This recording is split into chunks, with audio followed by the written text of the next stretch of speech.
Alors là, tu vois, c'est une Lago spéciale, sans jeu. Hein,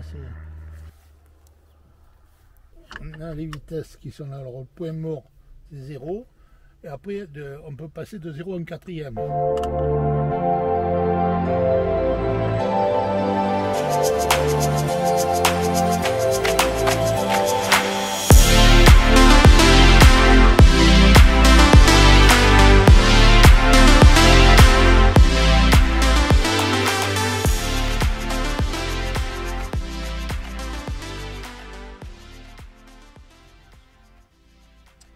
Salut les amis, aujourd'hui on est sur un petit bijou, mais avant n'hésitez pas à vous abonner et activer la cloche pour avoir le privilège de voir d'autres véhicules de ce style.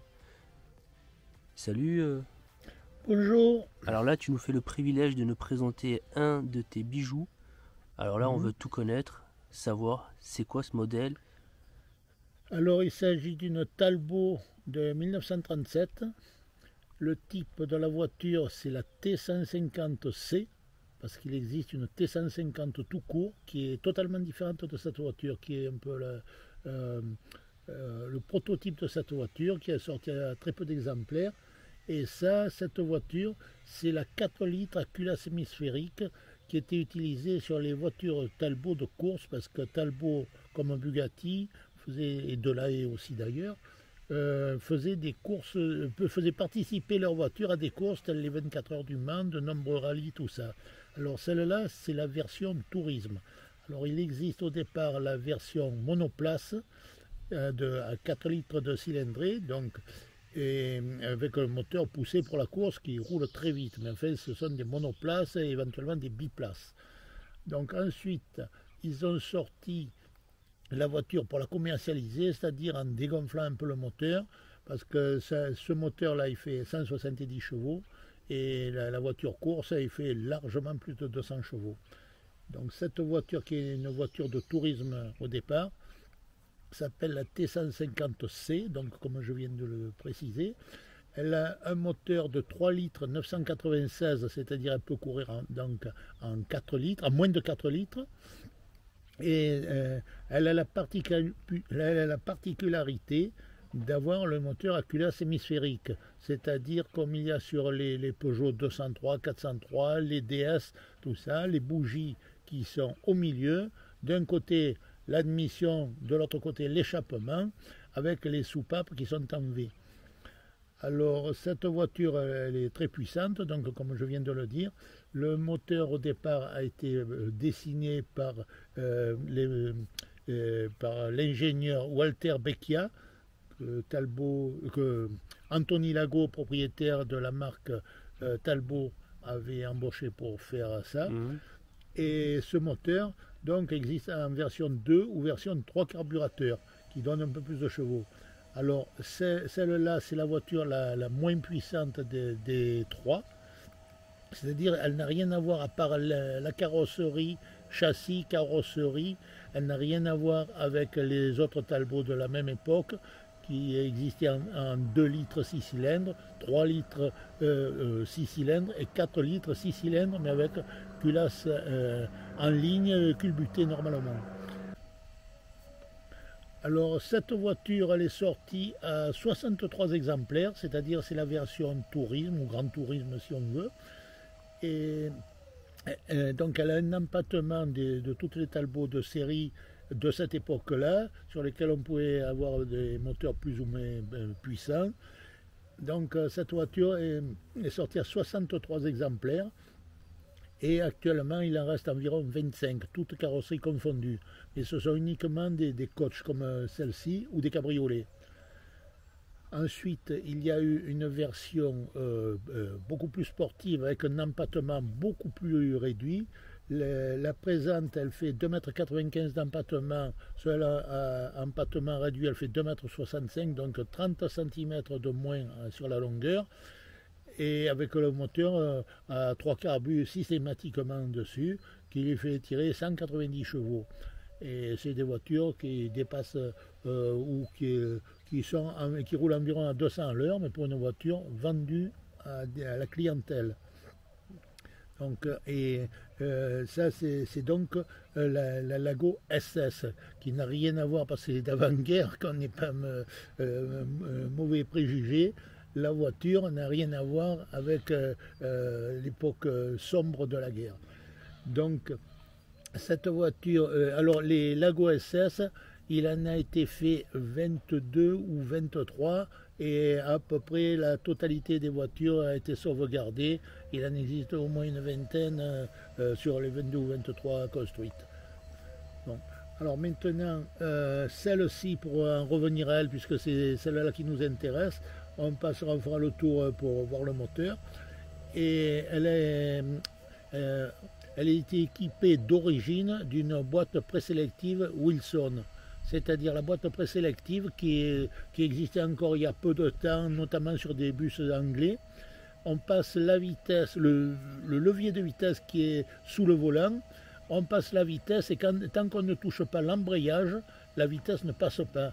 Alors c'était une question à l'époque qu'on donnait comme un atout en disant c'est une sécurité, parce que quand on roule à grande vitesse, si on est obligé d'avoir un freinage d'urgence, on a juste à envoyer un coup d'embrayage et la vitesse passe. Alors si on roule en quatrième par exemple, on peut programmer sur la troisième. J'ai essayé, accidentellement d'ailleurs, de passer la troisième à grande vitesse, et la voiture, il faut dire qu'elle freine. Hein. C'est incroyable ça, ça veut dire que je suis en quatrième, je passe la 3, ouais. Tant que j'ai pas embrayé, la vitesse ne passe pas. Tout à fait. C'est un truc de fou quand même. Et en 37, ils avaient pensé à ça. Mais c'est déjà même plus vieux que ça, parce que déjà il y avait des Talbot en 34-35 qui étaient équipés de cette boîte. Et c'est un peu le principe aussi qui a existé très longtemps sur des camions, c'est-à-dire le relais électro-pneumatique, qu'on passe la vitesse et juste au coup d'embrayage, il change. Alors ça c'était un relais électro-pneumatique qu'on trouvait beaucoup sur des berliers, sur d'autres gros poids lourds dans les années 50, 60 et même plus tard, ça existait encore, les années 70. Alors maintenant, cette voiture, pour en revenir à elle, elle a donc la carrosserie coach d'usine, mais comme Talbot n'avait pas des ateliers de carrosserie suffisamment importants, il donnait à des maîtres carrossiers leur plan d'usine, ils faisaient carrosser les voitures selon leur plan. Donc cette voiture, il n'est pas impossible qu'elle ait été carrossée par Figoni et Falaschi, qui étaient donc des carrossiers très renommés de l'époque, au même titre que Chaperon, que Le Tourneur et Marchand, et que toute la liste des grands carrossiers d'époque, des grands couturiers de l'automobile d'époque. Et donc celle-là, on ne sait pas, mais de toute manière, c'est exactement la même. Il y avait Bugatti qui faisait la même chose avec ses voitures chez Gangloff.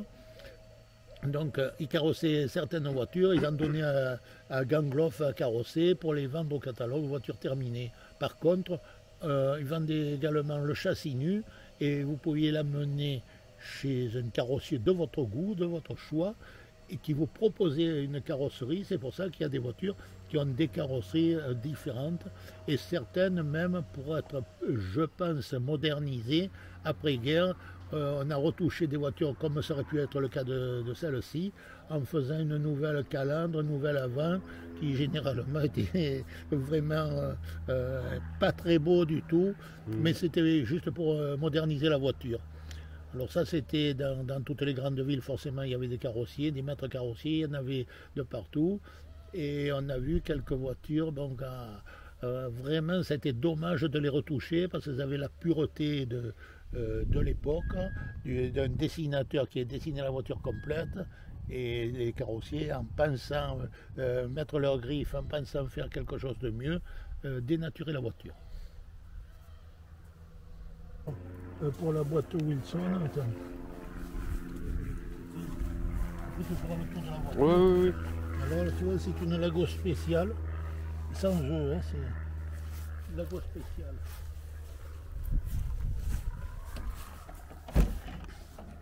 J'enlève ça.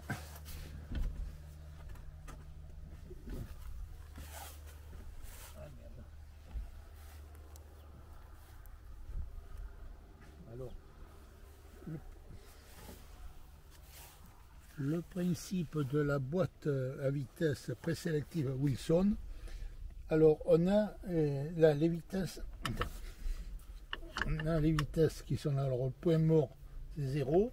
Et après on peut passer de 0 à un quatrième. Et là on roule tout en roulant, ça ne change rien. Si on touche l'embrayage, c'est au moment où on touche l'embrayage que la voiture passe en quatrième. Le quatrième, on va faire un truc idiot, on va la mettre en marche arrière. Alors, voilà. On casse tout là, non? Ben, il y a des chances qu'on casse beaucoup de choses, oui. Mais enfin, c'est... Et il y a un cran pour pas qu'on y aille accidentellement. Comme tu peux voir, c'est plus haut que les autres. Je pense que c'est dû à ça aussi qu'on les retrouve plus aujourd'hui, je pense. Non? Les boîtes Wilson, oui, il y a eu de... Je pense qu'il y a eu de la casse. C'est bien probable. Parce que c'était des boîtes qui étaient très solides, mais enfin, très solide ne signifie pas indestructible. Alors, je vois beaucoup de métriques là. Oui, il y a les cadrans, ben, c'est-à-dire il y a tout ce qu'on retrouve sur les voitures modernes. Il y a bon compteur de vitesse avec compte-tours. Ensuite, il y a pression d'huile, thermomètre d'eau, thermomètre d'huile. Il y a qu'est-ce qu'il y a encore? Il y a la jauge d'essence, ouais. Il y a tous les accessoires qu'on retrouve actuellement. Et on a toujours un petit boîte à vide-poche. Hein. Il y a un vide-poche là-bas avec le cendrier incorporé. Et ça, c'est les commandes des feux anti-brouillard, tout ça qui ont été rajoutés par la suite. Alors, les Talbot avaient quand même, ils n'avaient pas que des qualités, il y avait quand même un défaut qui était une économie. C'est que Talbot faisait des tableaux de bord en tôle emboutie, pour que ça corresponde puisque ce n'est pas plat, et peignait en faux bois. Non, c'est vrai? Tout à fait, c'est absolument vrai. Alors pour des voitures de ce prix, ça fait un peu dommage quand même. Ah oui, c'est vraiment dommage hein, de mettre ça. Alors on voit, là c'est du vrai bois qu'il y a là sous les fenêtres, les hauts de porte. Là. Les hauts de porte.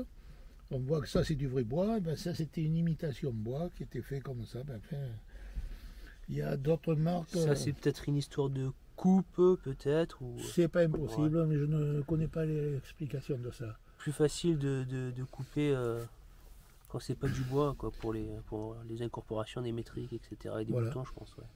Maintenant, il y a une autre chose sur d'autres voitures de marque qui existent encore, donc je ne vais pas me faire attaquer en diffamation.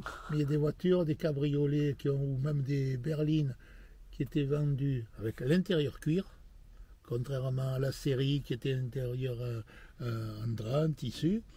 Et quand on voit l'avant, donc les sièges c'était tout en cuir, et quand on voit l'arrière, ce qui n'est pas le cas de cette voiture, c'était du Sky de la même couleur. Ah oui.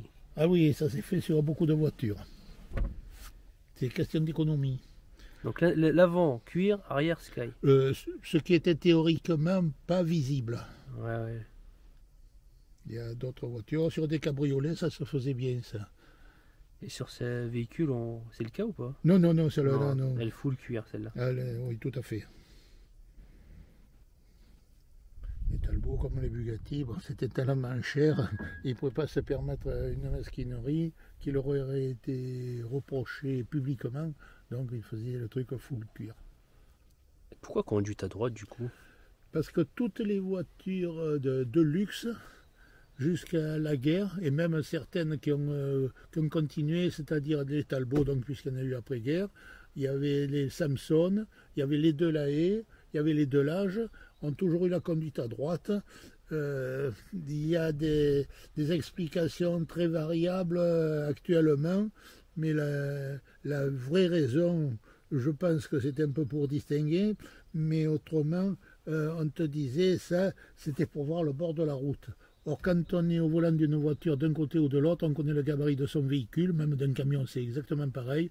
Que ce soit conduite à droite, conduite à gauche, ça ne change pas.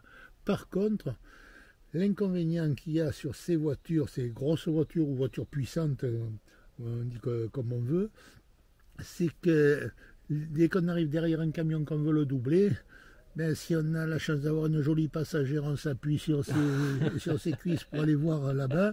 Mais sinon, on n'a pas trop de vue, de visibilité pour doubler. Ah, ça oui.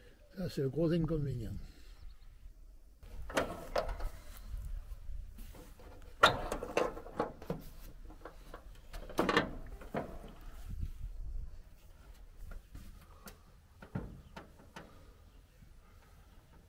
Alors, normalement, il doit tenir comme ça. Alors là, il vient la batterie, bien entendu. Ouais. C'est le moteur, voilà, qui est le plus dégonflé, si on peut dire, du moteur course. Donc c'est un 6 cylindres à culasse hémisphérique qui est équipé de 2 carburateurs Solex horizontaux. Et donc ce moteur là, il fait 170 chevaux. Alors il pouvait être monté en 3 carburateurs ou en 3 carburateurs inversés, c'est-à-dire qui montaient vers le haut, parce que c'est par groupe de 2 cylindres. Ensuite, il a été accouplé donc à une boîte Wilson, comme je disais tout à l'heure, qu'on verra tout à l'heure par la fenêtre. Et il était équipé, forcément il y a beaucoup d'accastillage autour, des tôles de protection, on n'a pas voulu les enlever puisque c'est d'origine. Là il y a un graissage monocoup, c'est-à-dire on donne un coup de pédale, il y a un circuit de graissage qui passe dans le châssis de la voiture comme les canalisations de freinage et qui va graisser tous les éléments de carrosserie. Ça évite de passer en dessous avec la pompe à graisse et de graisser la voiture. Ça se fait avec une huile très épaisse. Alors ces systèmes-là, qui étaient d'origine de la marque Tekalemit, on les a retrouvés après par la suite sur des camions. Ça a été utilisé un peu de partout parce que c'était quand même quelque chose au niveau du progrès qui était pas mal. On voit des phares et des anti-brouillards, ça se faisait à l'époque? Tout à fait. Alors les premiers anti-brouillards sont sortis au milieu des années 30 et ensuite plus spécifiquement, qui était plus efficace si on veut, parce que ça n'a pas une efficacité particulière, il y a Marshall qui ont sorti les anti-brouillards type 630. Et en parallèle, ils ont fait aussi le longue portée, qui était donc le symétrique, qui était le 632. Ensuite, Cibier, parce que c'était un peu la concurrence, comme il y avait entre Peugeot, Renault, Citroën. Cibier, qui était le concurrent direct de Marshall, ont sorti, ils avaient déjà fait un petit feu anti-brouillard, qui servait plus comme code, si on voulait. Ils ont sorti la série 160, c'est-à-dire ceux qui sont ici présents, en anti-brouillard et en longue portée. Comme à l'époque, il n'y avait pas d'obligation, d'interdiction comme il y en a de nos jours, souvent on mettait un seul anti-brouillard sur les véhicules, mais ça a été quand même la cause de plusieurs fois des accidents, parce que les gens, il y avait une source de lumière. Quand il y avait effectivement du brouillard, les gens pensaient qu'ils avaient affaire à une moto ou un véhicule étroit, et il y a eu des accidents. Donc ils ont obligé de mettre 2 feux qui s'allumaient symétriquement. Et donc au début qu'ils ont mis les anti-brouillards, il y avait un complément, il y avait un phare à longue portée, donc celui qui se trouve ici à notre droite, donc sur la gauche de la voiture, qui était censé éclairer beaucoup plus loin que normalement. On le branchait pour avoir les feux rouges arrière, on les branchait avec un interrupteur supplémentaire sur les pleins phares, c'est-à-dire ce qu'on appelle aujourd'hui les feux de route. Alors donc on pouvait avoir 3 phares qui éclairaient, et quand il y avait du brouillard, il y avait l'anti-brouillard qu'on pouvait mettre seul, mais branché sur les feux d'opposition avant et arrière, donc feu rouge. Voilà. Et après on pouvait mettre les codes plus l'anti-brouillard, ça se faisait aussi.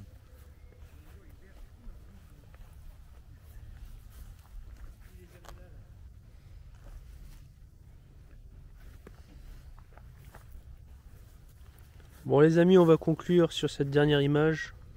En tout cas, on te remercie énormément là pour ce cours d'histoire et de nous avoir laissé le privilège de tourner et de filmer ta voiture.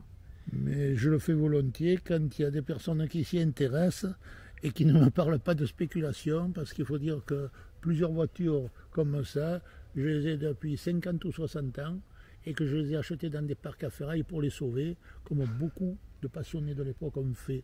Alors si aujourd'hui il semble qu'on ait une valeur, eh c'est uniquement la passion qui est là, et à mon grand regret, comme au grand regret de beaucoup de gens, que les voitures soient tombées dans ce domaine de la spéculation, donc qu'on ne puisse plus en acheter et que tout le monde pense que nous sommes des ultra riches, pour employer certains termes politiques, lorsqu'on détient des voitures comme ça, alors que ce sont uniquement des voitures qu'on a par passion. En tout cas, merci beaucoup et du coup, on vous laisse les amis pour d'autres véhicules.